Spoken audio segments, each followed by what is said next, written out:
Muy buenas tengan todos y muchas gracias por acompañarnos una vez más a Conversaciones en el Atanor. El día de hoy y por segunda semana tendremos al historiador e investigador Arnulfo Ramírez de la Costa, quien en compañía de la actriz y docente Mariela Zavala nos enseñará de un lugar que se espera pronto, en un corto periodo de tiempo, sea declarado Patrimonio de la Humanidad. Ubicado en el departamento de La Paz, propiamente en Marcala, hoy conoceremos la Gruta del Gigante. Mucho que hablar, mucho que ver de este fascinante espacio, de este fascinante lugar. Y por supuesto, quiero darle las gracias a Arnulfo Ramírez por esa entrega, por esa pasión y ese compromiso por mantener viva y vigente la historia de Honduras. Bienvenidos, que lo disfruten. Hola, bienvenidos nuevamente a Conversaciones en el Atanor en esta semana y siempre pues cargados de temas importantes, interesantes, que esperamos que a cada uno cuando nos vea pues se entusiasme por dejar este nuevo conocimiento en su vida para que tenga también usted un acervo importante sobre la cultura, en este caso hondureña. Imagínense qué vasto puede ser el conocimiento, la experiencia de una persona, que en esta ocasión volvemos hoy con Arnulfo, magíster de la Universidad Autónoma, con una experiencia en lo que es la historia, que pues nos gusta ahondar mucho con él sobre temas diferentes. La semana pasada estuvimos hablando de Copán, que fue un maravilloso viaje que nos hizo él sobre esta importante ciudad maya.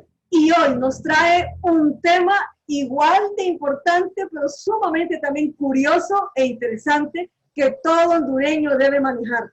Muy buen día, Arnulfo. Gracias por estar nuevamente con nosotros. Igual a la licenciada Claudia, porque estamos llegando a esa población importante para que también ellos conozcan de estos temas que nos hacen sentir nuestra identidad de hondureños aún más fuerte. Bienvenido. Gracias y gracias por invitarme al programa porque realmente siempre nos gusta aportar estos nuevos conocimientos y como siempre digo, es una forma de aprender o de desaprender o reaprender, ¿no? Porque sinceramente todos tenemos un conocimiento general, pero siempre nos ayuda que nos den esos nuevos datos, sobre todo en base a evidencia científica. Sí, sobre todo que, bueno, una clase de historia, o en este caso historia de Honduras, pues la venimos llevando desde el colegio, desde estudios sociales, venimos conociendo sobre lo que es nuestro país, desde su territorio, etcétera. Sin embargo, esto de la historia es tan enriquecedor que hay nuevas cosas que se van descubriendo y que tal vez cuesta tiempo que se comience a develar al público en general, ¿verdad? Y que a lo mejor ustedes como especialistas ya días tienen conocimiento de él, pero que este conocimiento, este contenido llegue a la mayor cantidad de personas es lo más difícil, ¿verdad? Y tener estos medios pues viene a facilitar un poco las cosas, así que cuéntanos qué tema nos traes hoy, Arnulfo. No, pues, hoy tenemos un tema bien interesante que tiene que ver con nuestros orígenes, ¿no? De dónde venimos, porque como es así la historia es el estudio científico del pasado para entender este presente o comprenderlo y saber hacia dónde vamos al futuro. Pero en este caso, el tema es que tiene que ver con los orígenes, de dónde venimos los hondureños, por así decirlo. Y me refiero al tema de la Cueva del Gigante, ¿no? Es lo que vamos a desarrollar para el día. ¿Dónde está la Cueva del Gigante? ¿Qué significa para la historia de Honduras? ¿Cuál es la importancia de los que ahí habitaron? ¿Qué fue lo que ahí encontraron? ¿Dónde está ubicada? Todas esas interrogantes las vamos a intentar responder a través de toda este conversatorio. Y Arnulfo, una consulta antes de comenzar. No sé si eso lo irás a contar en lo que nos tienes preparado para el día de hoy, pero estos hallazgos a veces parecieran tan mágicos, ¿verdad? Encontrar al ser humano más antiguo aquí en Honduras. ¿Cómo surge eso? ¿Es por puro accidente? ¿Es por pura casualidad? ¿O hay gente que tiene esa intuición y dice, pareciera que aquí podemos encontrar algo? Y esas personas llegan y comienzan estudios y excavaciones. ¿Cómo se fragua una investigación o un descubrimiento de este tipo? Interesante la pregunta, porque realmente uno solo llega a leer y no sabe cómo se llegó a eso, ¿no? Realmente son injerencias que se hacen, hay datos de siglos pasados, de décadas pasadas, hay incluso indicios, la gente reporta. Entonces realmente es como la suma de diferentes reportes, tanto científicos, tanto pues populares, mitológicos, que nos llevan a poder llegar a estos lugares. Y en principio, pues, con la evidencia, las cosas que se encuentran que no hay en otro lado, y se mira que, por ejemplo, en este caso, que no son tan parecidas a otras culturas, eso nos dice que viene de culturas antiguas, y ahí es donde empiezan a llegar los primeros exploradores, porque todas estas investigaciones tienen antecedentes históricos, realmente hay personas que lo han hecho, lo hicieron antes, y cada vez que aparece un nuevo investigador da nuevos datos, pero siempre apoyado con datos anteriores. Entonces realmente es todo un trabajo de toda una recolección de información, historia oral, historia tradicional, artefactos arqueológicos, mitos, leyendas, etcétera, etcétera. Es decir, que lo que nos vienes a contar hoy, por ejemplo, también surge o tiene un principio de mitos, leyendas, cuentos de este lugar, de donde vamos a viajar hoy, y por ahí comienzan los investigadores, llegan y descubren cosas. Bueno, realmente yo voy a iniciar una vez que se hace un trabajo científico, ¿no? Claro, apoyado desde lo otro, porque ya se hablaba de este lugar desde incluso del siglo pasado, pero yo voy a iniciar ya cuando alguien llega y hace el trabajo sobre todo hace una excavación arqueológica en la zona. ¿Y de qué año hablamos para comenzar y arrancamos con qué año ya comienza a tenerse un dato científico de que esto es así, que este hallazgo es real? Por así decirlo, a partir del casi el 2001, es reciente realmente, en relación al tiempo, ¿no? Claro. Pero ya de los años 30 ya se hablaba de ese lugar, hay exploraciones, ya como en forma sistemática es hasta el 2001, donde ya se hace un trabajo más completo. De hecho, el Instituto Hondureño de Antropología e Historia, que son los encargados del patrimonio, ellos ya tenían indicios, ya tenían reportes, de hecho tenían fotos y algún pequeño material en relación al mismo. Wow, entonces significa que tienen que transcurrir muchas décadas de un estudio, me imagino, constante y de diversidad de puntos de vista científicos para llegar a una conclusión ya de una manera, digamos, formal, para comenzar a difundir una información, porque me estás hablando más o menos como de 7 décadas. Así es, así es. Wow. Bueno, la vez pasada hablamos con Copán, que Copán se empezó a hablar de Copán a partir de 1576, estamos hablando de siglos atrás, entonces tiene una trayectoria realmente todo esto. Y a veces estas cosas se encuentran por casualidad, a veces como buscando otros datos de otra investigación se encuentran esto, entonces es parte del trabajo científico realmente. Y este contenido que nos venís a ofrecer el día de hoy, ¿se encuentra ya dentro de los contenidos de las clases de primaria y secundaria o todavía no se ha incluido? Se menciona, creo que en secundaria, en primaria no tanto. Se menciona un poco en secundaria, pero muy superficial, solo se menciona el lugar y ya, y después lo que más se habla de otros sitios, pero ahí se menciona muy poco. A tal punto que mucha gente, yo creo que la gente que nos está viendo, de repente posiblemente no tiene idea, ¿no? Y no es porque no es que no lo saben, no es que no se lo han enseñado, ¿no? Entonces, creo que eso es uno de los objetivos de este conversatorio, ¿no? Que la gente tenga ese contacto con la historia misma. Claro, y con ese conocimiento casi, digamos, calientito, tibio, de salida del horno. Así que, Arnulfo, sin más, comenzamos entonces. Gracias. Perfecto. Bueno, vamos a iniciar entonces. Vamos a compartir pantalla. Solo quiero que me digan qué tal está por ahí la señal para que arranquemos ya de la mejor forma, ¿no? Vamos a ver, vamos a ampliar acá.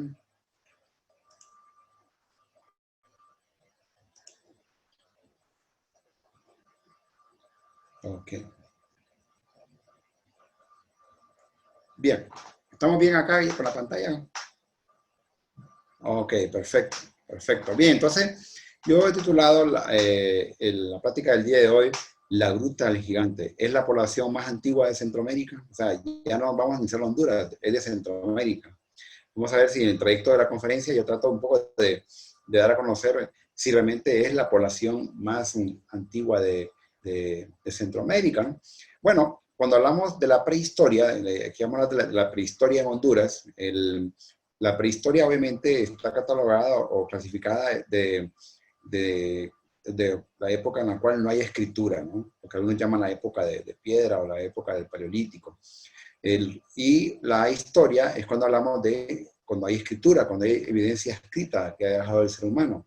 Entonces, usualmente lo vamos a conocer como la prehistoria de Honduras o la época del periodo arcaico en Honduras, que son los primeros momentos de Honduras, ¿no? Más o menos acá la cueva del gigante, que está en las tierras altas de Honduras, un poquito una ilustración de posiblemente de estos personajes que vivieron ahí y en ese momento histórico. Pero necesitamos un poco contextualizar en términos geográficos, ¿no? De qué época vamos a estar hablando o nos vamos a estar refiriendo. Aquí en este esquema podemos ver las diferentes etapas de la Tierra, lo que ha pasado, ¿verdad? Desde lo que es cuando la Tierra se empieza a formar y pasa las diferentes etapas del periodo Paleozoico, el Mesozoico y el Cenozoico. Dentro del Cenozoico hay varios periodos en el cual empiezan a aparecer estos primeros seres humanos. Y finalmente se llega a lo que se conoce como el Holoceno, ¿no? Que son hace 30.000 años.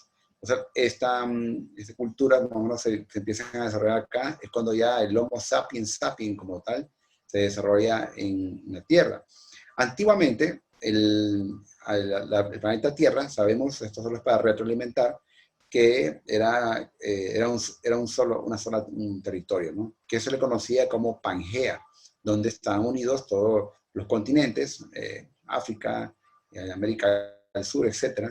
Y al final, pues, es un momento en el cual la Tierra se mantiene unida, pero con el tiempo, con esos movimientos tectónicos que tiene la Tierra es un ser vivo, se empieza a acoplar, se empieza a acomodar la Tierra, y es ahí cuando se empiezan a separar todos estos continentes, y aparecen los continentes que hoy tenemos. Pero antiguamente la Tierra era una sola, vamos a decirlo así, una sola plataforma. Y por eso es que la Tierra actualmente se está acoplando. La Tierra es un ser vivo y por eso se ven esos cambios. De repente hay terremotos, de repente hay temblores.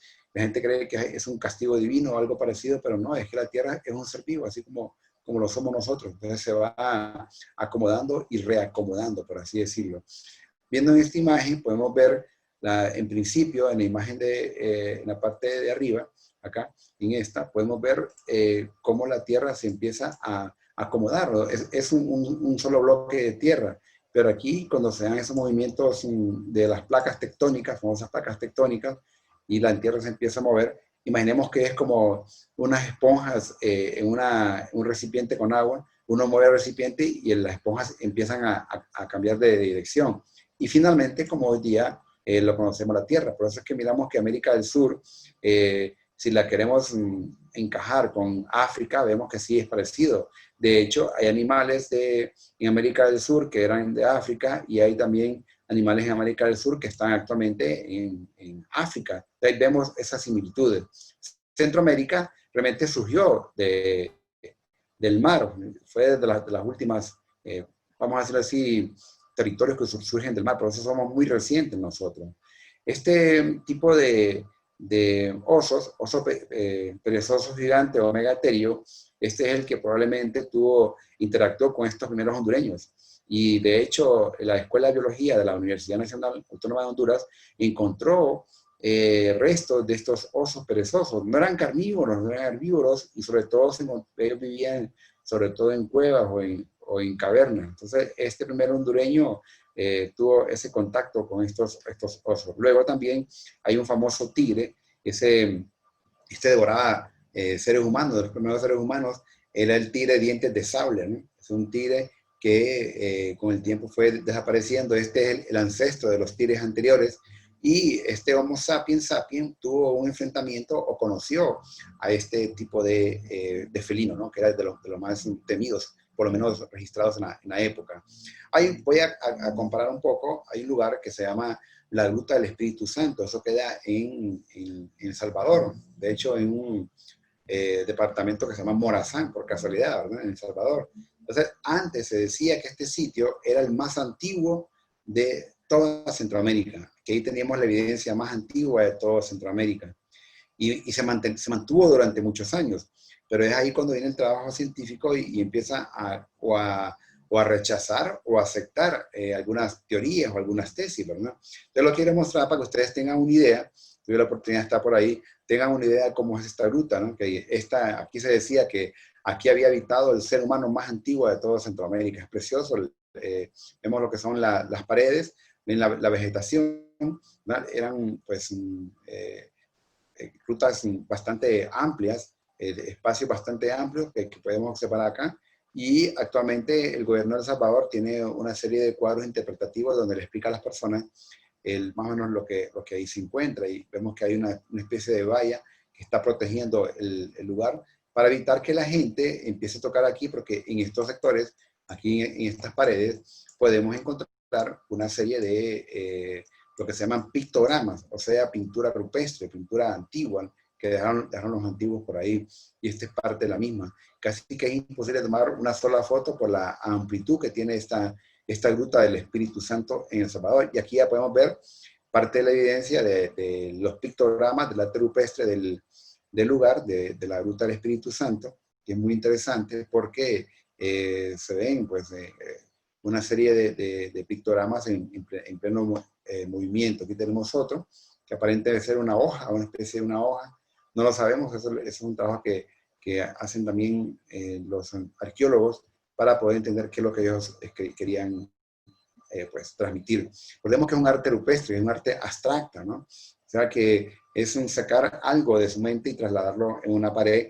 Este fue uno de los últimos momentos del ser humano.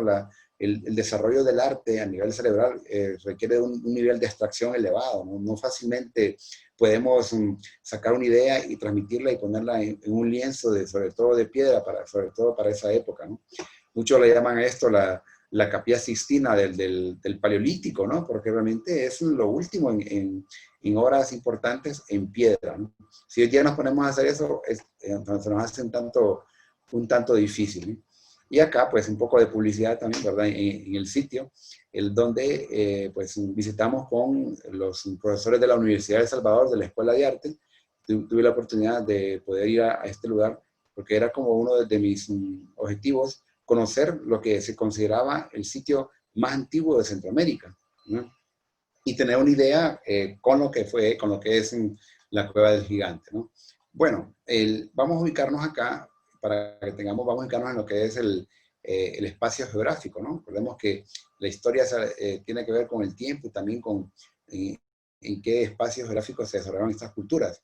Si observamos acá, por ejemplo, vemos en los puntos que hay una serie de lugares que tienen que ver donde hay arte rupestre. Tenemos acá, por ejemplo, Yaguacire, Santa Rosa, Santa Elena, Ayasta, que son aquí cerca, ¿no? En la salida del sur. Pero si trazamos una línea y vemos a dónde está lo que es la Cueva del Gigante, aquí lo tenemos, vemos que sí hay una gran distancia, porque la Cueva del Gigante se encuentra actualmente en el departamento de La Paz, casi entre La Paz y lo que es Intibucá, ¿no? Entonces vemos que como un circuito donde encontramos arte rupestre en la zona, sobre todo en el sur de Honduras, que en casi todo Honduras encontramos arte rupestre. Aquí tenemos lo que es la cueva Pintada, que esa cueva está muy cerca también de lo que es el Gigante. Entonces ya nos ubicamos que está en el occidente de Honduras y que está en el departamento de La Paz, ¿no? Bueno, Honduras, mediante sus investigaciones, tiene prioridades de investigación. Y en este caso, vemos en este mapa los diferentes colores donde aparecen los sitios que tienen prioridad de investigación. Por ejemplo, la zona de Trujillo, la zona de Gracias a Dios, entre Colón, Gracias a Dios y Olancho, también Olancho, todo lo que es Francisco Morazán, Cedros, Tegucigalpa, toda la parte sur, Nacaome, Choluteca, y este sector, que es el que estamos viendo en este momento, que es la zona occidental. De hecho, toda esta parte rosada tiene que ver con, en su mayoría, con la población lenca, la población, grupo étnico mayoritario de Honduras, ¿no? De hecho, estos se encontraban con los españoles cuando los españoles vienen a Honduras. Bueno, entonces, viendo algunos antecedentes históricos, es importante ver lo que preguntaba la maestra María al principio, cómo llegamos a eso, cómo se descubre, quiénes reportan primero, qué es lo que pasa, ¿no? Para poder entender mejor a estas culturas. Bien, hay arqueólogos, los arqueólogos que han explorado la cueva del gigante destacan los estadounidenses como George Hasseman, que ya murió, quien la descubrió y exploró en el 94, Timothy Schiffer, que este es el que voy a hablar realmente en su mayoría de Timothy Schiffer, que él es un arqueólogo estadounidense del Departamento de Arqueología de la Universidad de Pensilvania, y también estuvo un arqueólogo hondureño como Alejandro Figueroa, del Instituto Hondureño de Antropología e Historia. Ya para 1994, también George Hasseman exploró la cueva del gigante, y según lo que él estimó cuando llegó al lugar, que había sido habitada posiblemente entre los años 14.000 a 19.000 antes de Cristo, lo que él, como decimos, a ojo de buen cubero. Sin embargo, Timothy Schiffer, en su tesis doctoral, hizo un estudio más profundo y llegó a la conclusión que la cueva del gigante fue habitada en el año 9480 antes de Cristo. ¿Qué les parece? 9480 antes de Cristo. Eso nos dice mucho porque si las pirámides de Egipto más o menos las hicieron como en el 2800, casi 3000 antes de Cristo, pensemos que ya cuando hacen estas pirámides de Egipto ya habían hondureños en Honduras, ¿no? Bueno, la elevación es de 1300 metros sobre el nivel del mar. 1300 metros es como decir la parte más alta, el cerro más alto en Tegucigalpa, por el Picacho y por la Tigra, para que tengamos una idea, la elevación de donde está la cueva. Bien, resulta también que hay en el 93 también George Hasseman con Antropología e Historia contratan a otros arqueólogos.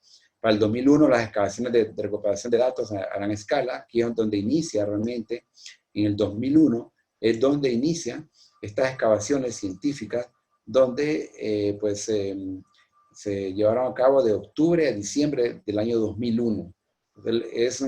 Lo que yo voy a dar a conocer es eso, ¿no? ¿Qué se encontró en estas excavaciones de 2001, de octubre a diciembre? Es decir, que Timothy Schiffer hizo este trabajo, esta excavación, hizo su tesis doctoral en relación a esta cueva del gigante, ¿no? Bueno, aquí tenemos, lo voy a presentar aquí a George Hasseman, que es, también trabaja en las cuevas de Talgua, Alejandro Figueroa, hondureño, ¿no? Al igual también, debido a la preservación de estos restos orgánicos que abarcan aproximadamente unos 10.000 años, el sitio del gigante permite únicamente la prueba de una serie de preguntas sobre la evolución de sus economías de subsistencia humanas en el Nuevo Mundo. Nos preguntamos realmente si estamos hablando de 10.000 años prácticamente antes de Cristo, quiere decir que es un lugar muy importante. Varias preguntas que nos podemos hacer. Y luego hay tendencias, según investigaciones, que con el famoso fenómeno del Niño, en los últimos 3.000 años, puede haber sido un factor que cambió las estrategias de producción de alimentos. Quiere decir que ellos en algún momento tuvieron problemas de falta de agua en esa zona y que ahí actualmente abunda el agua, ¿no? Bueno, aquí, para podernos ubicar en el tiempo, en el contexto, hay varias épocas que se ubica esta zona en términos históricos. Se habla acerca de la época de la esperanza o el paleoindio, los primeros hondureños, del 10.040 al 9.100 antes de nuestro periodo. O sea que tenemos evidencia de esto. Es el tiempo de los paleoindios. Y el gigante, esta cueva del gigante, fue ocupado de forma esporádica por pequeños grupos de cazadores y recolectores que eran conocidos como las microbandas. La primera forma de organización de las culturas americanas fue realmente las bandas, que eran grupos de 5 o 6 personas o familias, ¿no? Que se unían, porque la única forma de poder sobrevivir era mediante lo que es la cacería en grupo, ¿no? Había lo que se conoce como la megafauna, ¿verdad? Que esta, pues, de una u otra forma contribuyó para la dieta de estos primeros pobladores. Y también recordemos que la pérdida de equipos especializados de caza mayor, particularmente en las grandes bifaciales, puntas de proyectil que se encontraban en la zona, nos dice que probablemente la cueva del gigante hay una transición a adaptaciones arcaicas. Es decir, que los que llegaron a la Cueva del Gigante no eran tan especialistas, llegaron así como casi a aprender a la zona, no eran como los que habían quizás en Europa, ¿no? Vamos a decirlo así. La ocupación más antigua que se tiene es la fase que se conoce como la fase de esperanza. Aquí representa la ocupación del periodo arcaico temprano en la zona. Esto es un poco para que nos ubiquemos en lo que es el tiempo que estaba pasando en Honduras en estos periodos. Y alguno del grupo que pudo haber residido todo el año en el área, pues fue cambiando de una casa más móvil, estrategia adecuada a las condiciones de estaciones, y tal vez tendiendo a una pequeña parcela mixta de plantas selectivas después de la temporada de lluvias de junio y septiembre. ¿Qué nos dice esto? Que primero ellos se dedicaron a ser cazadores-recolectores, pero que después ellos empezaron a ver que se podía cultivar, empezaron a hacer los primeros pasos, depende de la época, los primeros pasos de lo que se conoce como parcelas mixtas, ¿no? De plantas selectivas, algunas plantas que ellos podían sembrar. Entonces estamos viendo aquí algo interesante y un tanto revolucionario, el paso de estos cazadores-recolectores a lo que son agricultores incipientes, los primeros agricultores. Entonces eso también le da importancia a Honduras, donde tenemos ese tipo de transición. Entonces el Gigante pudo haber sido, se creó un campamento regular, pero temporal, no es que ahí vivían todo el tiempo, era por épocas. Era una ruta de migración que utilizaban estos pobladores que venían sobre todo del Pacífico. Muchos de estos venían de la zona del Pacífico. Y la ocupación del sitio fue menos intensa en la temporada seca. Obviamente, donde había lluvia, en la época de lluvia, era donde ellos más se ubicaban en la zona. Si hay lluvia, hay comida, ¿no? Y recordemos que en esa zona de ahí hay incluso las aves que migran de América del Sur para América del Norte, reposan en la Cueva del Gigante. Y los que vienen de América del Norte, América del Sur, también pernotan o reposan en la zona de la Cueva del Gigante. Entonces, es probable que los antiguos, los primeros hondureños, vieron tipos de aves que nosotros nunca vimos, ¿no? Y que eran de América del Sur o bien de América del Norte. Tuvieron ese privilegio de poder interactuar o por lo menos ver a este tipo de animales, ¿no? Bueno, lo otro es que en la Cueva del Gigante los campos los pudieron haber tenido lo suficientemente cerca como para el refugio de rocas grandes.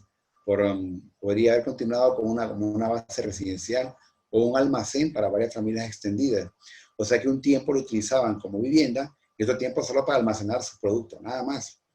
No hay que verlo como vemos en la actualidad, que llegaron y se quedaron. Ellos únicamente miraban si habían buenas condiciones y si habían buenas condiciones. Dependía también de la época, se podían quedar un tiempo determinado. Entonces nos dice, viendo esta imagen que ven ahí, esta imagen es cerca de la Cueva del Gigante, hay condiciones, si hay agua, hay tierra, hay animales, quiere decir que hay formas de poder sobrevivir, ¿no? El Gigante podría haber sido percibido como un portal también simbólico al inframundo por los habitantes. Recordemos que los antiguos miraban cuando morían, pensaban que iban a un lugar como una cueva, como una caverna. Esa es una tradición. Y para ellos las cuevas o las cavernas eran muy respetadas porque era como una puerta o un portal a otros mundos. Estos recolectores de la zona pudo haber sido empujados hacia una mayor recolección logística. Es decir, que estos recogían frutas, recogían semillas y las llevaban a la cueva, ¿no?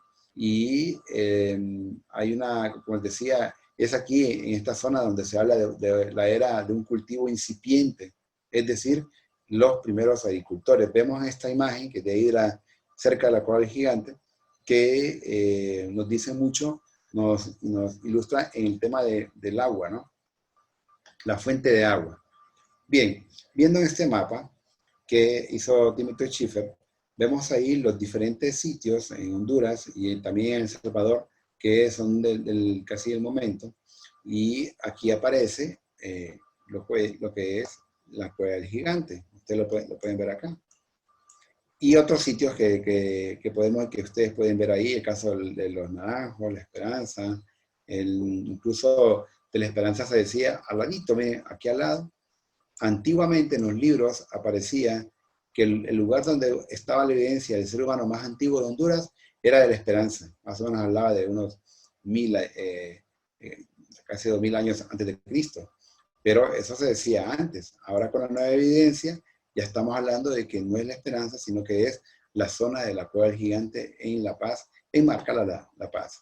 Vamos a ver aquí, por ejemplo, parte de ese escenario geográfico donde pues, se movió ese primer hondureño. Y siempre le comento a los estudiantes, miren, aquí vivía o se movió el primer hondureño. Trate un poco de usar su imaginación. Imagínenselo ahí deambulando, pescando, esperando animales, bañándose, o probablemente me dijo un estudiante tomando o haciendo algún tipo de sacrificio. No lo sabemos, pero por lo menos aquí podemos observar el ambiente de la zona, que es un ambiente pues, con este tipo de roca volcánica. Este lugar se le conoce como Las Chorreras, eso en Marcala, ya casi antes de llegar un par de kilómetros antes de llegar a lo que es la mera cueva. Pero ese es el ambiente en el cual se desarrollan estos primeros hondureños, o estas primeras habitantes. Y aquí podemos observar también parte de ese paisaje, ¿no? Este es de la actualidad, pero que probablemente siempre el cauce del río era por ahí. Recordemos que los ríos se mueven por donde están las fallas geológicas, entonces siempre los ríos pueden cambiar de dirección o por lo menos pueden ser más fuertes, más grandes, pero por donde recorren es usualmente por el mismo lugar porque el río busca lo que son las fallas geológicas. Entonces, por donde pasa un río hay una falla geológica, ¿no? Y aquí miramos, por ejemplo, el ambiente, el tipo de vegetación, que es importante. Estamos hablando de 1300 metros sobre el nivel del mar, quiere decir que se puede desarrollar ese tipo de pinos o arbustos. Y acá, ya casi para llegar al sitio arqueológico, ¿no? Se hace todo un recorrido. Esas son las primeras caídas de agua, ¿verdad? Para que observemos. Si vemos aquí a la redonda de esta imagen, que es un cráter volcánico, o sea, todo lo que ven alrededor es básicamente evidencia volcánica. Entonces, el sitio arqueológico o la cueva se encuentra donde está el cráter volcánico, ¿no? En la zona. Y aquí miramos, por ejemplo, parte de la evidencia de estas caídas de agua. Esta foto la hice para época de invierno, que se pone más fuerte. Es probable que los antiguos, que había más agua en aquel entonces, o en la época de invierno, esto quedaba todo cubierto, toda la pared o toda la cortina de agua, ¿no? Acordemos que sí tuvieron ellos algún problema de agua, probablemente en un tiempo, pero tenían para poder sobrevivir. Así que sí habían condiciones.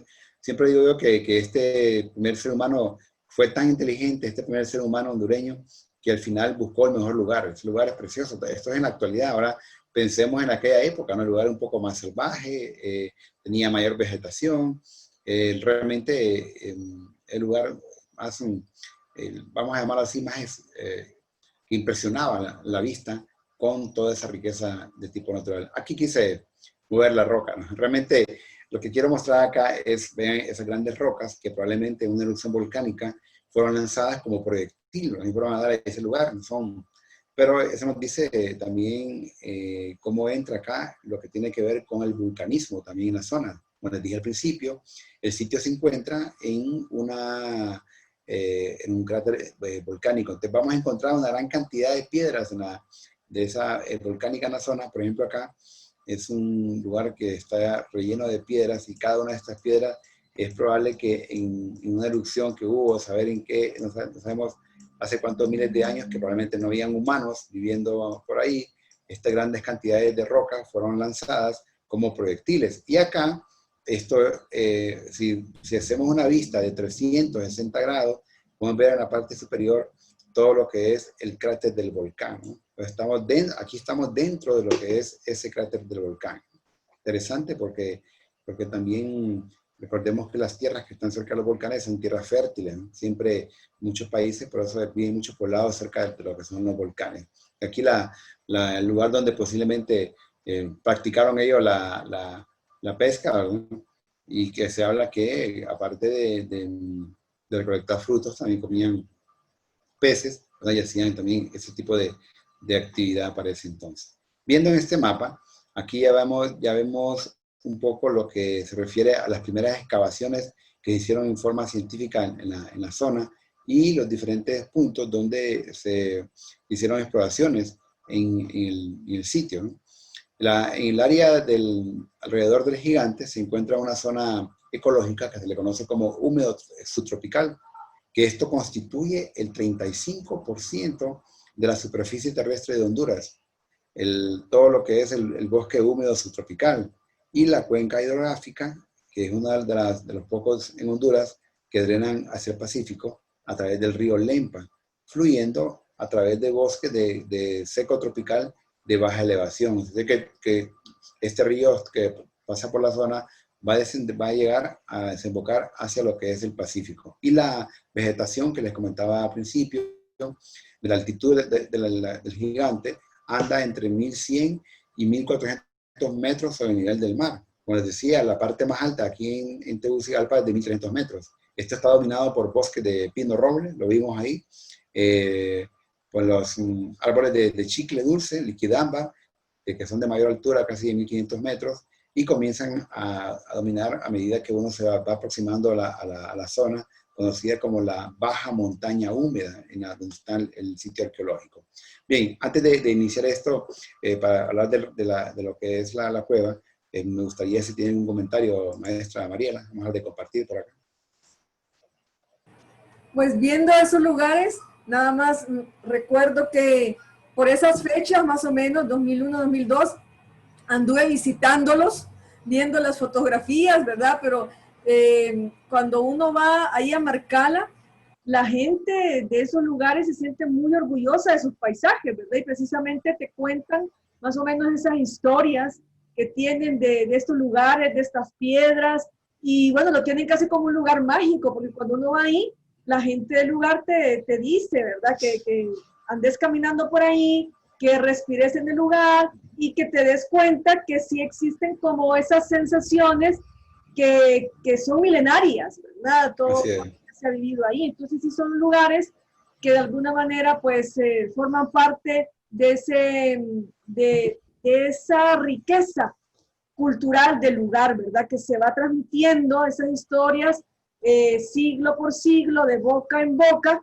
y que permanecen ahí, y que el lugar sigue siendo un lugar muy hermoso, como bien decía, esas cascadas, esas caídas son muy bonitas, y eso que no están tan alejadas, pues podríamos decir, de lo que es el lugar principal, que son bien accesibles, pero que te sentás ahí, escuchar las caídas, la verdad que es un lugar muy, muy bonito, muy hermoso.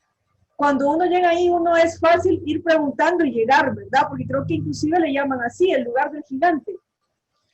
Bueno, el sitio realmente se le conoce como la estanzuela, es realmente el sitio, estanzuela, y más, ahí se tiene la ha bautizado como la gruta del gigante, la gruta del gigante. Entonces uno llega a Escala y puede preguntar dónde es la ruta del gigante y la gente te va indicando por qué camino irte. Así es, así es. Y ahorita estamos viendo la imagen, ¿verdad? Sí, ya la gente del lugar ya tiene pues este conocimiento y ya ellos comienzan, ojalá en algún momento, ser partícipes del desarrollo turístico para dar a conocer este sitio, ¿verdad? Así es, así es.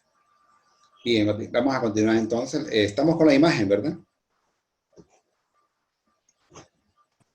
Así es, ahí tenemos la imagen. Perfecto, perfecto. Bien, entonces, luego quería hacer una pausa porque aquí quiero mostrarles por qué le llaman la cueva del gigante, que mucha gente pregunta, ¿no? La cueva o la gruta. Para hacer una variante, recordemos que hay una mina, la mina es hecha por el ser humano, es algo artificial, la mina, pero una gruta, una cueva, ya es algo, algo más natural. Y esto, vemos aquí la evidencia arqueológica, ¿verdad? Cuando la lava va avanzando, va creando lo que se llaman abrigos rocosos. Esto sería un abrigo rocoso, que se forma, que pareciera que hace como una casa, digámoslo así. Entonces los antiguos utilizaron esto para protegerse del agua, de la intemperie, y algo interesante porque esta cueva gigante tiene en la época de calor, adentro es fresco, y en la época de frío, adentro es caliente. Bueno, no es tan profunda, pero por lo menos sirve como un lugar de estancia, ¿no? Para poder habitar. Viendo esta imagen, vemos en este dibujo que lo hizo, este es el plano del refugio del Rocoso, del Gigante en La Paz, lo hizo Timothy Schiffer en su excavación arqueológica. Este es como un plano viendo desde arriba todo lo que es el abrigo rocoso, ¿verdad? Y ahí es donde aparecen estos cuadritos que vemos acá, estos cuadros, estos es donde él hizo realmente la excavación. Vemos también en este sector de acá, donde saca una información que voy a compartir con ustedes. Aquí tenemos parte de la cueva del Gigante. Este es el momento en el cual Timothy Schiffer hace su excavación. Aquí lo vemos en una mesa de trabajo, ¿no? Porque recordemos que cuando hacemos excavaciones arqueológicas uno busca en el subsuelo lo que hay, porque hay diferentes etapas de tierra o capas de tierra, pero cuando uno empieza a excavar va encontrando lo que ellos utilizaron en la antigüedad, ¿no? Como tal. Es parte de la misma cueva. Disculpa que te interrumpa. Cuenta él cómo llegó a sus oídos la idea de este lugar como para que él se interese tanto y venir aquí a hacer las excavaciones. ¿Lo comenta? Realmente, sí, él es un antropólogo que quiso hacer su trabajo de investigación, su tesis doctoral, y le interesó mucho el tema de las cuevas y las cavernas. Y tuvo comunicación con el Instituto Hondureño de Antropología e Historia, igual también con el caso de George Hasseman, que él ya murió, un arqueólogo estadounidense, que trabajaba en el Instituto Hondureño de Antropología e Historia. Entonces, es más de conexiones que ellos tienen, redes, que se van enterando de todos estos sitios. Y lo interesante es que, vamos a decirlo así, que científicamente hablando, quien empieza a hacer un trabajo sistemático de la cueva del Gigante, dejando atrás mitos, leyendas, etcétera, es realmente Timothy Schiffer, ¿no? Porque incluso le hace pruebas de carbono 14, de carbono 14. Esto nos dice que lo que estamos diciendo es en base a la evidencia, 9.000 y pico de años antes de Cristo, no es que yo lo calculé, sino que es en base a lo que él encontró, que es lo que voy a mostrar. Entonces, muchos de ellos son llamados, otros de ellos se enteran en base a algunas publicaciones que se hacen y vienen prácticamente a solicitar una oportunidad para hacer este tipo de excavaciones, ¿no? Como tal. Aquí lo vemos casualmente, que aparece Timothy Schiffer, que está en plena excavación en el sitio o en la cueva. Yo pienso que llegar a hacer una excavación arqueológica y hacer una tesis doctoral solo de una cueva, algo de importante tiene la cueva, decimos nosotros, ¿no? De mucha importancia, de defender en su tesis doctoral lo que es esta cueva o esta gruta del Gigante, ¿no? Tenemos algunas personas en la parte superior de la misma, en un lugar como... Lo interesante es que de aquí uno puede tener una visión hacia enfrente de casi 180 grados, uno puede saber quién se mueve, quién está, qué animales están por ahí. Es un lugar estratégico, ¿no? Realmente un lugar, ellos se buscaron un lugar muy estratégico. La Gruta del Gigante está totalmente protegida, cuya entrada se encuentra a unos 3 metros sobre el piso del bosque, es decir, que no está en la superficie, sino que está a 3 metros sobre el piso del bosque, del pino roble, y a su alrededor y cuyos bordes encierra todo el perímetro de lo que es la cámara, evitando la erosión y propiciando el crecimiento del suelo a lo largo de miles de años de ocupación. ¿Qué nos dice esto? Es el lugar perfecto. Yo digo, este primer hondureño, primera hondureña, buscó el lugar perfecto, era tan inteligente que buscó el lugar perfecto para pues, pasar cierta temporada de su vida, ¿no? El paso de la prehistoria de los primeros habitantes, estas grutas, fueron utilizadas para una serie de propósitos, desde habitación permanente o estacional hasta refugios ocasionales para cazadores. Así que eran utilizados en forma temporal. Algunas veces ya lo utilizaban, pues, digámoslo así, en forma permanente. ¿Cuánto mide la cámara? Se conoce como la cámara, en términos ya más técnicos.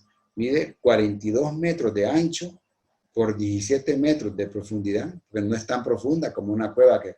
Hay cuevas que pueden tener de profundidad 500 metros, como la cueva la cueva de Talgua, en Olancho, y tiene 12 metros de altura, o sea que es bastante elevada. Ofrece condiciones propicias como un lugar de habitación. Si estamos hablando de una zona donde ellos se movían, donde ellos vivían, donde ellos interactuaban, de 42 metros de ancho por 17 metros de profundidad, nos dice que es un lugar bastante amplio, ¿no? Yo creo que en nuestras casas hoy día no llegan a tener esa amplitud. Entonces nos dice pues de que no solo vivía un grupo de personas o una familia, probablemente que vivían varias bandas, no solo una sola, que en ese lugar pues dormían, hacían rituales, llevaban los animales que cazaban. Era prácticamente su refugio más importante, por lo menos cuando ellos habitaron el sitio en esta gruta del gigante. También ahí se encontraban puntas de lanza de los famosos grandes cazadores, ¿no? Sobre todo de Clovis, esta es una de las puntas famosas, que esto era como decir lo último en tecnología en la época para la cacería.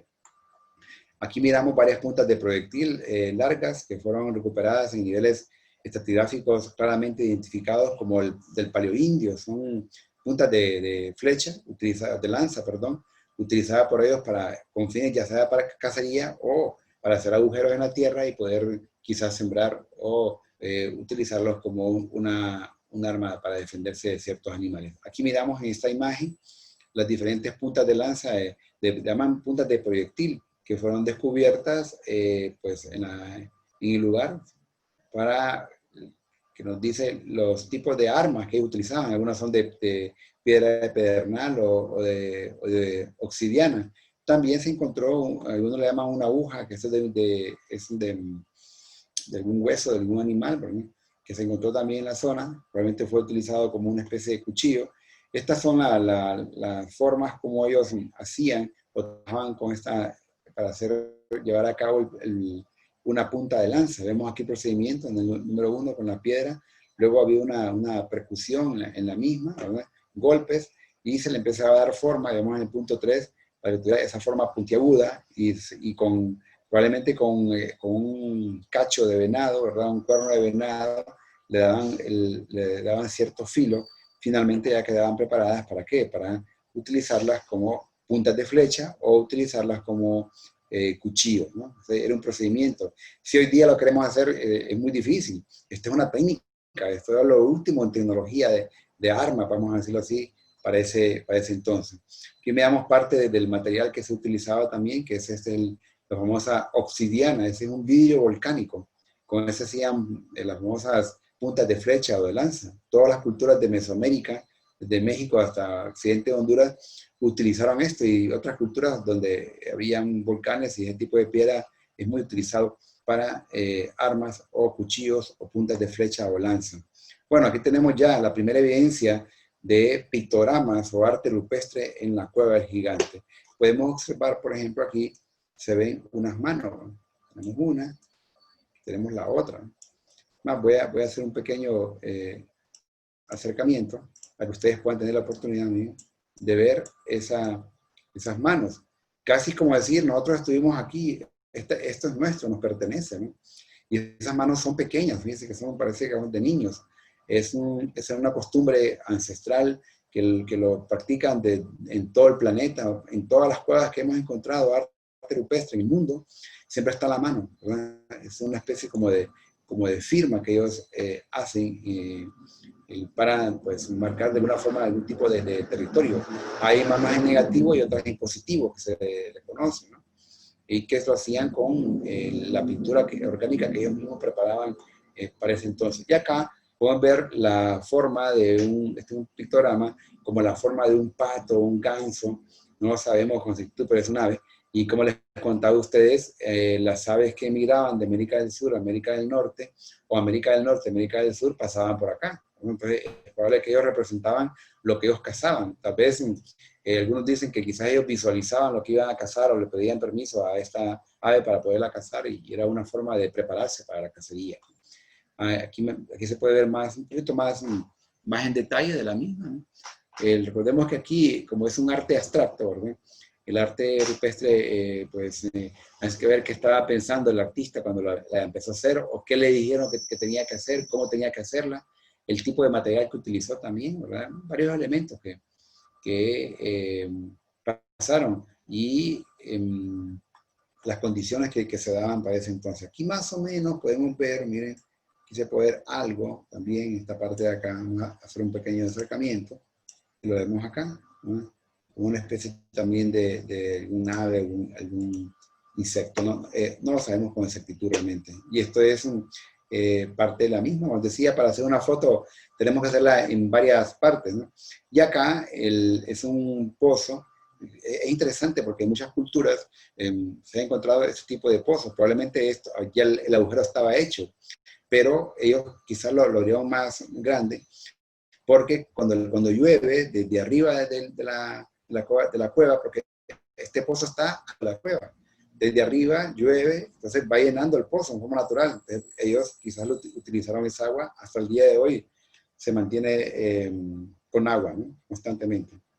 La evolución geológica del gigante dice, es crítico para la interacción de sus contenidos arqueológicos, ya que el lecho rocoso del gigante consiste en una toba inindrita, la piedra toba, que es una piedra volcánica, compuesta de 25 de ceniza soldada, piedra pómez y restos pioplásticos. Quiere decir que esto es pura piedra volcánica lo que hay ahí, ¿no? Este grupo geológico que hay ahí en la cueva del gigante es conocido como el grupo del Padre Miguel, que se originó en el Mioceno y en épocas del Liocenas, entre hace aproximadamente 1.5 a 23 millones de años. O sea que esa cueva es bastante antigua, incluso en términos geológicos, por así decirlo, ¿no? Aquí vemos un poco lo interesante que ellos al desarrollar el arte rupestre, vemos aquí una escena en el lado izquierdo, cómo posiblemente hacían el arte rupestre, ¿no? Ponían su mano, la que miramos en la parte oscura, aquí, este es en negativo, lo que hay en la cueva del gigante son de estas manos, ¿no? Que serían en positivo, ¿verdad? Y vemos también el culto funerario, porque se dice que en gran medida ellos también, de alguna forma u otra, ellos enterraron a sus muertos, ¿no? El culto a la muerte, eso es muy importante. Bien, vamos a ver entonces las evidencias arqueológicas. La variedad de materiales de comida encontrados en la transición sugiere que el mantenimiento a largo plazo de una amplitud dietética en el contexto de una economía flexible y mezclada. O sea que comían de todo, cazaban de todo, comían de todo, que decir que tenían una buena dieta estos personajes que habitaban ahí en la zona. Vemos acá, por ejemplo, esta punta de proyectil encontrada en la misma, ¿no? Arma importante, y tenemos otra punta de proyectil también encontrada en la cueva gigante. Estas muestras son tomadas de la tesis doctoral de Timothy Schiffer, que aparece en la fuente. Luego tenemos acá las otras que les había mencionado al principio, las diferentes puntas de flecha y de lanza que ellos utilizaron, al igual también unas bolas de arcilla de cerámica que se encontraban en la zona, probablemente usadas como armas para sus ondas. No lo sabemos, ¿no? Pero se encontraban estas bolas de arcilla en la zona.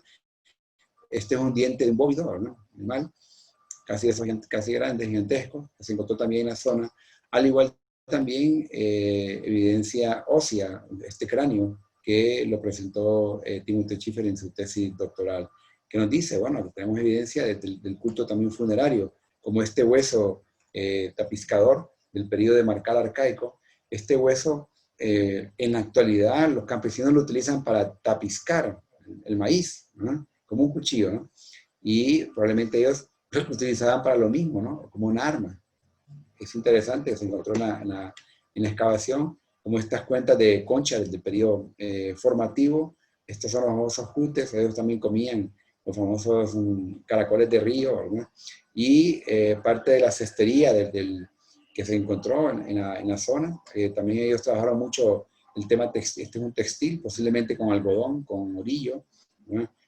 Fue encontrado también en la excavación. No es que andaban totalmente desnudos, sino que andaban protegidos, ¿no? En la zona. Esta es una cuerda usada y anudada del periodo formativo, cuando se inicia a formar el lugar. La cuerda del paleoindio, son especies de cuerdas que ellos utilizaban. Quiere decir que ya este grupo, o los que ahí vivieron, pues eran un tanto más desarrollados que, como decir, no eran los típicos hombres primitivos. Esta es una bolsa de piel con cuerda desde el periodo tardío. Eso es encontrado siempre también en estanzuela. Imagínense una bolsa de piel con cuerda que nos dice. Nos dice que esto les servía como bolsas de depósito, así como uno tiene guardado en su casa costales. Ellos también lo tenían para ese entonces. Estos son fragmentos de textil pintado. Interesante, ¿no? Ya era parte de su ropaje, ¿no? Al igual también que ya les mostré lo que son el arte rupestre. Y tenemos también una especie material como hilo, así como un tipo de hilo, ¿verdad? Sacado en forma natural de fibras como estas, del famoso agave. También se encontró dentro de la cueva. Se vean la gran cantidad de artefactos que ellos utilizaban, ¿no? Realmente lo que ellos utilizaban. En la actualidad todavía, esta es una imagen de la cueva del gigante, en la zona, todavía se encuentran este tipo de plantas que lo hubieron cuando vivieron los primeros seres humanos, ¿no?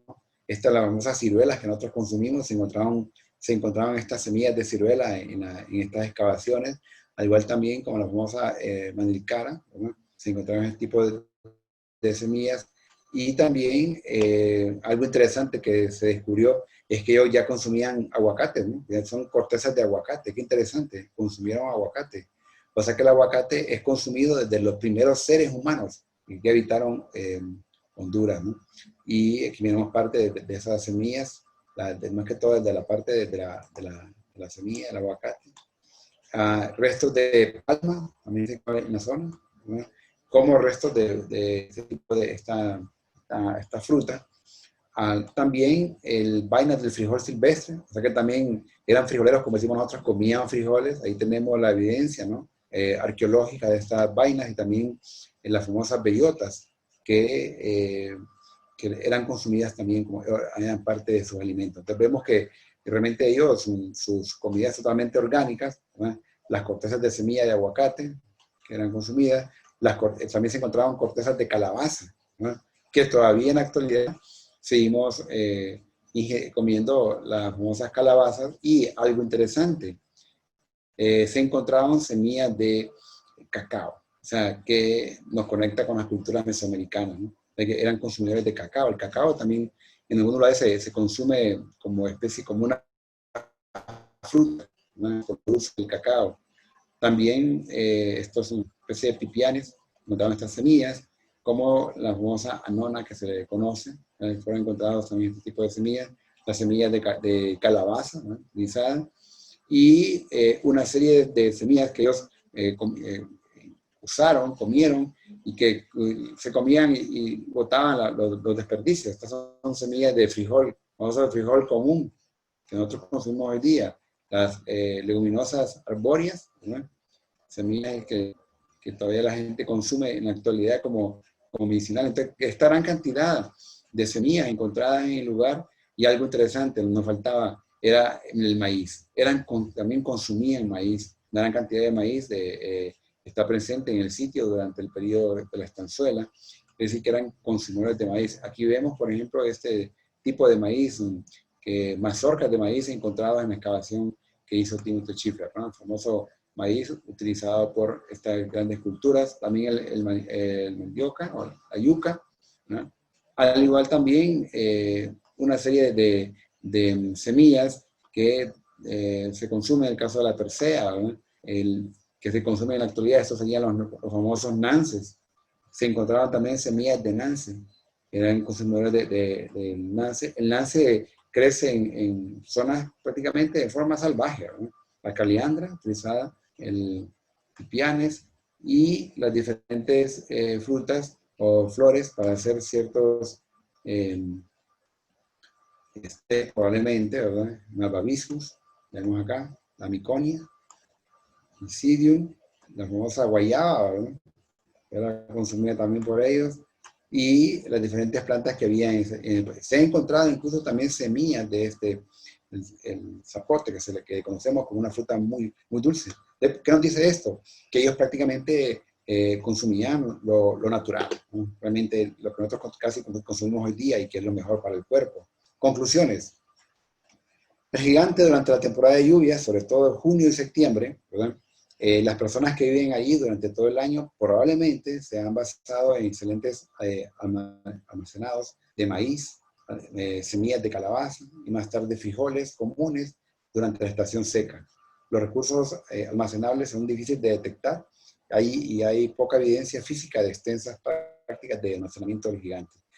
Quiere decir que ellos utilizaban esta cueva para dormir, para descansar, para hacer rituales y también para almacenar comida. Ya vimos todo lo que se encontró, ¿no?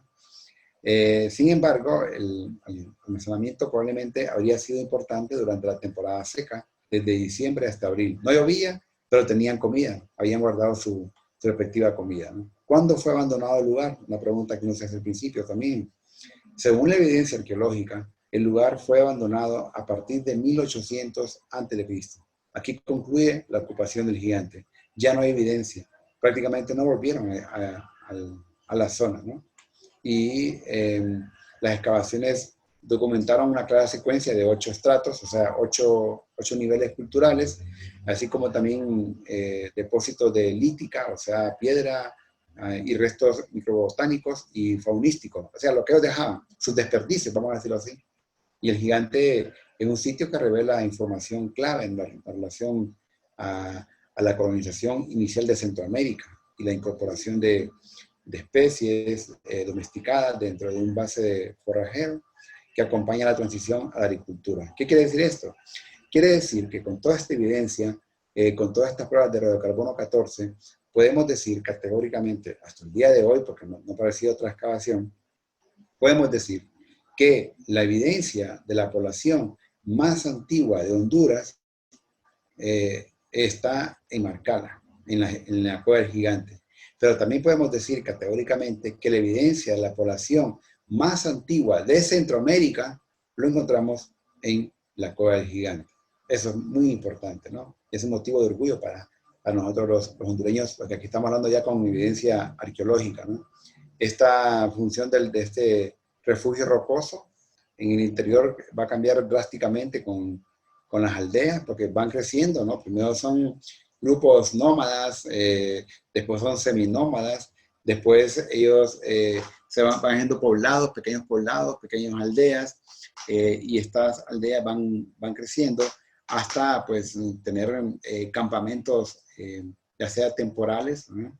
Que son utilizados para la sobrevivencia de estas culturas, ¿no? Le comentaba al principio, el papel de estas cuevas de Mesoamérica refleja su uso, eran también para uso ritual, o sea, hacían rituales, guardaban comida, ahí vivían y ahí se protegían, ¿verdad? Eso es muy importante hacer notar, no solo para pasar el agua o la noche, realmente tenía, por lo menos la cueva del gigante en Honduras, tenía esa gran función, ¿no? Lo que se ha examinado de los datos faunísticos, lo que se ha encontrado en animales, se ve que disminuyen los huesos de mamíferos grandes, ya no hay megafauna, y aumentan mamíferos de menor tamaño y de los animales no mamíferos. Quiere decir que empiezan a consumir aves, ¿verdad? Porque ya como que se están extinguiendo los animales, la megafauna ya se extinguió. Ya los pequeños animales que ellos cazaban, los roedores, conejos, etcétera, prácticamente hay pocos. Entonces empiezan a consumir aves, ¿no? Y también las condiciones climáticas secas resultan en una excelente preservación de esta área residencial. Es decir, que el clima para los que ahí vivían era perfecto. Eso nos dice. Era un clima perfecto que ellos tenían para poder habitar en el lugar. Podemos decir que la cueva del gigante en La Paz es único en América, en toda América Central, por los restos orgánicos bien conservados. Hay una secuencia arqueológica larga y también, en forma preliminar, los análisis de cerámica, lo que ahí se encontró en cerámica, porque ahí había cerámica. Podemos decir que en base a la evidencia arqueológica, que este lugar, lo más antiguo que se ha encontrado en la cueva del gigante es 9.480 años antes de Cristo. Quiere decir que a partir de 9.480 años antes de Cristo, ya había población en Honduras y es el lugar que destaca en toda Centroamérica. Es en la cueva del gigante donde tenemos este tipo de evidencia, ¿no? La cueva del gigante puede ser considerada para ser un sitio de patrimonio mundial en la categoría de paisaje cultural, y por eso es que hay que incentivar a la gente que vive en esa zona para hacer una promoción en la UNESCO, para hacer que esta cueva del gigante sea considerada como un sitio de patrimonio mundial, como un paisaje cultural, porque aquí tenemos nada menos y nada más que la evidencia del ser humano más antigua en toda Centroamérica. De aquí pues me despido con esta imagen que fuimos con un grupo de estudiantes de la carrera de Historia de la Universidad Nacional Autónoma de Honduras, para que ellos tuvieran el orgullo de estar en el lugar donde habitó el primer ser humano en toda Centroamérica. Qué valiosa información, gracias Arnulfo, y que pues muy didáctica toda tu presentación, ¿verdad? La tenés bien trabajada, eso pues se agradece porque vas contándonos de la mano toda una historia en un orden, ¿verdad? Que también de una manera muy sistematizada uno va comprendiendo. Me encanta mucho pensar, bueno, en esas fotos que nos muestras de los diferentes objetos que se han encontrado ahí, hasta las semillas que se encuentran, pues sacarle toda esa evidencia ya científica con el carbono 14, si verdaderamente pertenecen a qué edad, ¿verdad? ¿Hace cuántos años es que están ahí? Pues todo eso es tan importante, como bien dices, porque todo lo vuelve una información fidedigna. De las cosas que se han encontrado, están en algún museo, están, bueno, bien nos has contado que cuando hay hallazgos de este tipo, un porcentaje se va para el país de la persona que vino, es originario. ¿Cómo se maneja esto? ¿Se han encontrado suficiente cosas como para tenerlas como una muestra en algún museo? Bien, actualmente hay una ley de patrimonio cultural, o sea, es totalmente prohibido que se van las piezas. Ya, por lo menos eso es muy importante, no están protegidas realmente todas las piezas. Muchos de los convenios que hacen, los encargados de esta labor son Instituto Hondureño de Antropología e Historia, hace convenios con estas universidades.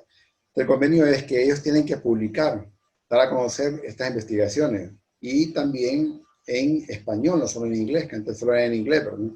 Y aparte de eso no pueden llevarse nada. Y todo esto lo tienen que entregar a las autoridades, que es Antropología e Historia.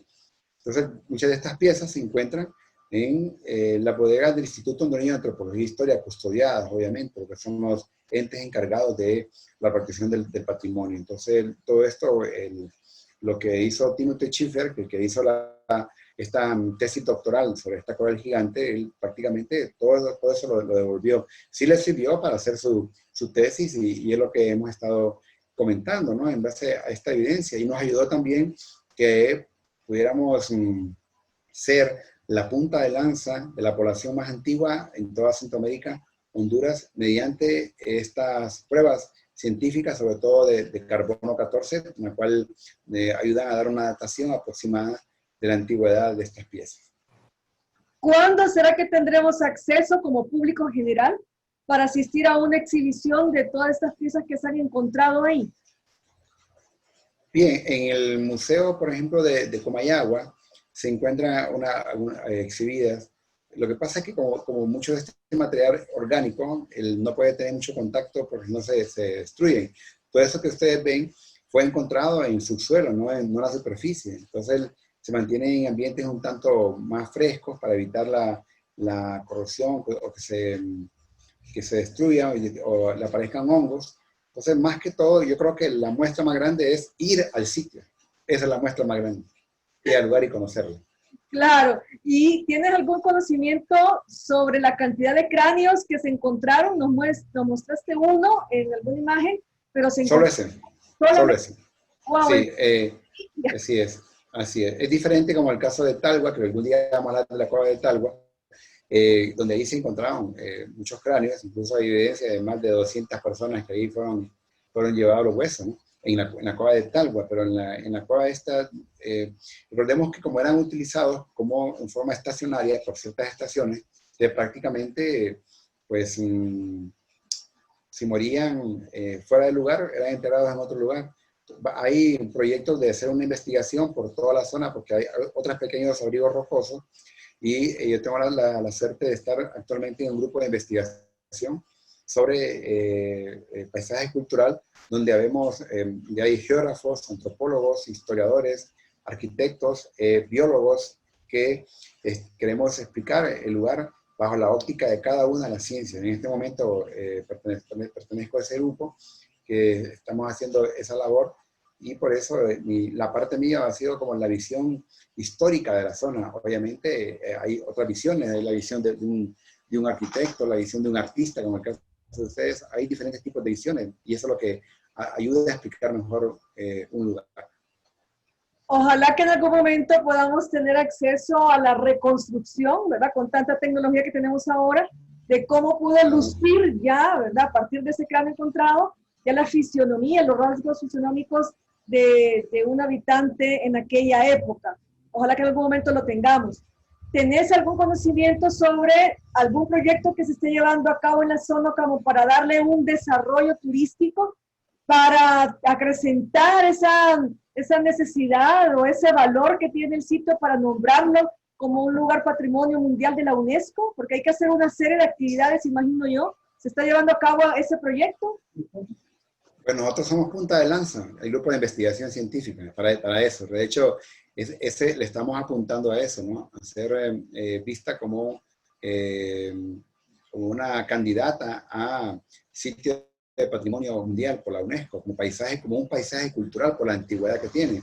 Claro está, nosotros solo estamos como abriendo el espacio para que tanto las autoridades de la ciudad de Marcala.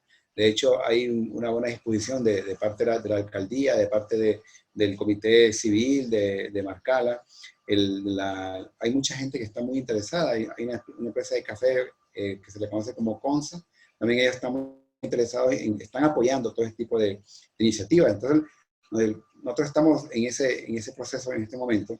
De momento, solo estamos trabajando de nivel virtual porque con el tema de la pandemia no podemos tener ningún intercambio con ellos, pero ya ellos están enterados de la labor. Son ellos los que tienen que cuidar, preservar, dar a conocer los pobladores, ¿no?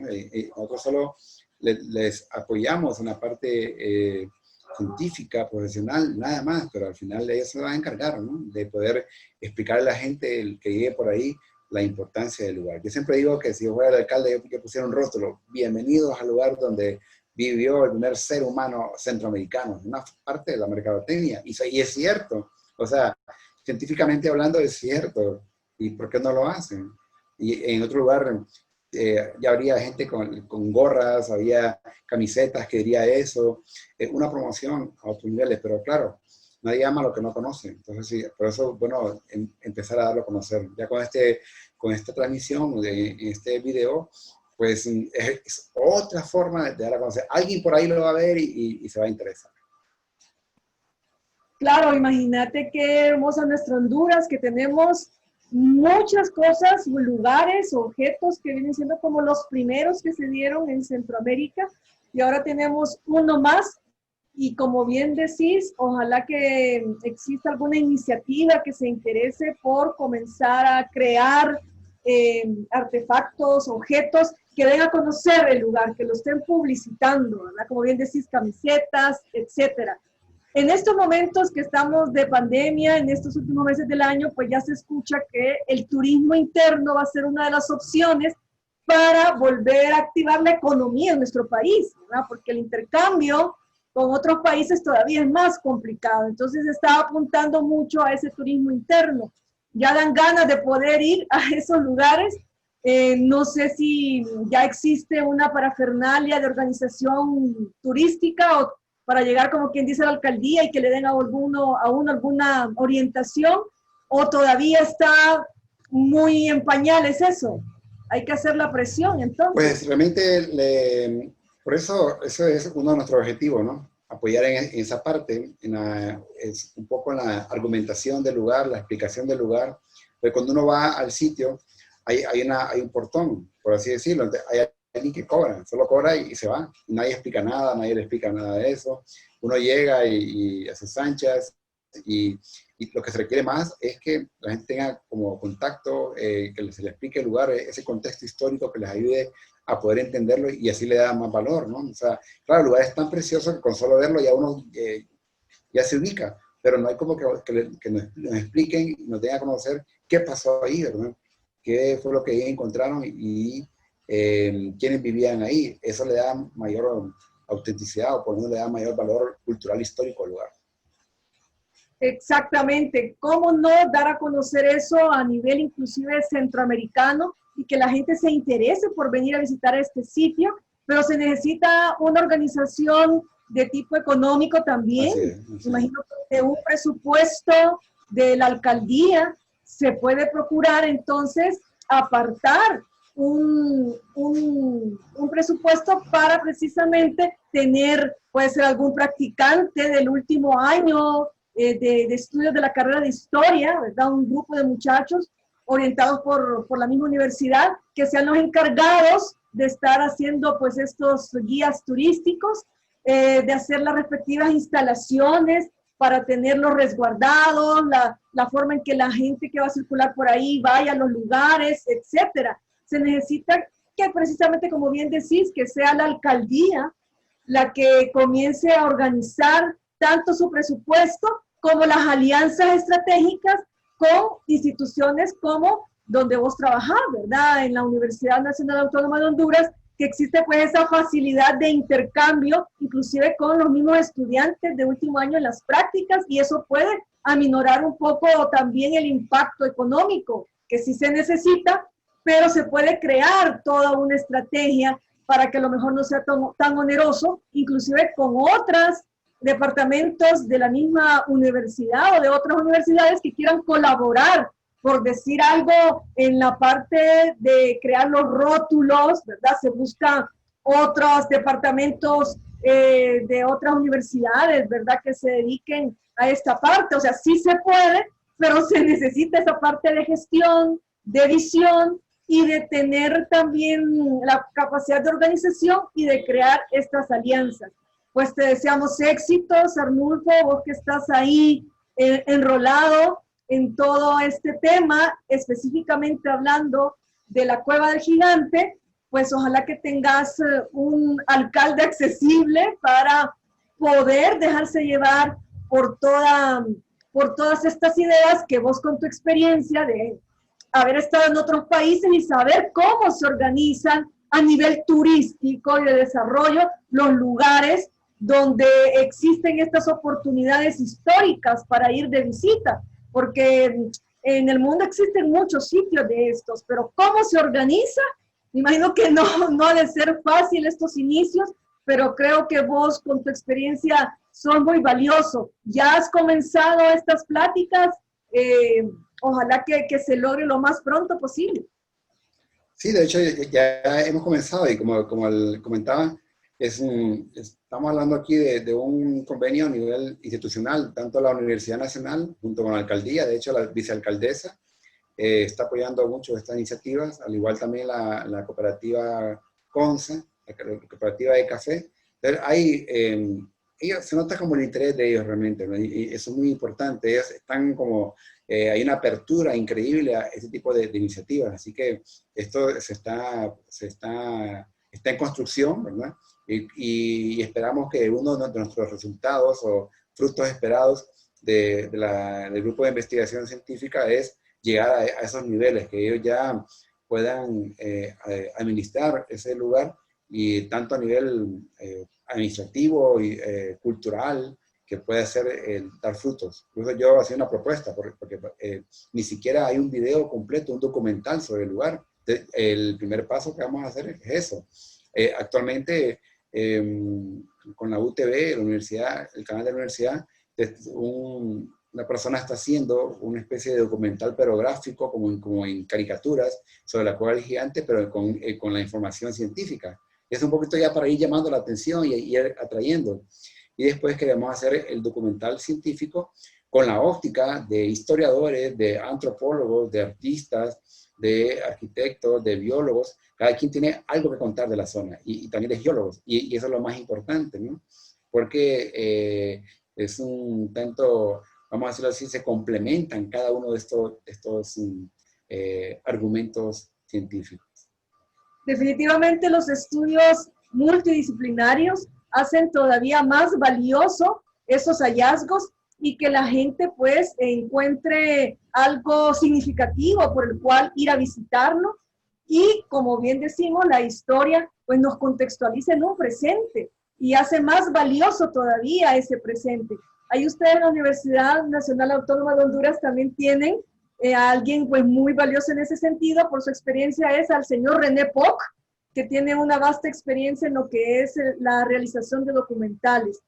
Pues les deseo muchos éxitos, qué alegría tener en nuestra semana del 15 de septiembre en esta semana patriótica, un programa como este, que viene como a querer sumarse pues en toda esa actividad que se necesita de empuje para que este lugar se conozca, pero que también en algún momento cercano se logre organizar para que ya sea un lugar con mucha más atracción y atractivo turístico, ¿verdad? Que se logre vender de esa manera, tanto a nivel visual como a nivel inclusive en las mismas escuelas y colegios, toda esta información, y luego, cómo no querer uno lucir una camiseta con tan hermosos paisajes.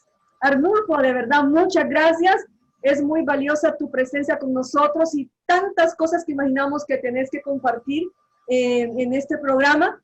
No sé si tienes algunas últimas palabras para despedirnos. No, yo solo siempre agradeciendo la oportunidad que me dan, mi privilegio de poder compartir estos conocimientos. Obviamente siempre digo que hay más cosas que decir porque la historia es larga, ¿verdad? El tiempo es corto. Pero bueno, solo le estamos despertando el interés en conocer esta gran historia de nuestro país. Así que muchas gracias por la oportunidad que me brindan y acuérdense, nadie ama lo que no conoce. Y es bueno aprender, desaprender y también reaprender. Eso es muy importante. Muchas gracias. Gracias, Arnulfo, a vos. Y qué hermosa esa frase, que nadie ama lo que no conoce, que es precisamente el concepto de la palabra apreciación. Y este espacio surge precisamente por la necesidad de llevar a cabo la asignatura de apreciación artística. Y en ese contexto, como decimos bien, lo interdisciplinario tiene mucho que dar, precisamente en esto de la capacidad de desarrollar la apreciación. ¿Cómo podemos apreciar algo si no lo conocemos? Y luego que necesitamos desarrollar la apreciación en todos los sentidos, no solamente con la historia, no solamente con los objetos, sino que eso trasciende cuando aprendemos a apreciar a las personas, a los seres humanos, a los compañeros de trabajo, al cónyuge, a los hijos, a los padres, es decir, la apreciación en un contexto global lo vuelve la vida todavía más valiosa. Arnulfo, muchas gracias de nuevo. Estamos muy contentos siempre de tenerte aquí. Y a la licenciada Claudia, de verdad, gracias por su aporte. Es un tiempo que ella siempre está apartando y nos alegra mucho que ella también sienta que su valiosa colaboración existe para poder llevar a otras personas todo este conocimiento, sobre todo en nuestra Honduras, para seguir sintiéndonos identificados y orgullosos de este país, para poder trabajar por este país de una manera más desinteresada, solamente por hacerla grande y hacerla un lugar de bien, de bienestar para todos los que vivimos aquí. Y nada más, gracias y nos vemos la siguiente semana. Hasta pronto.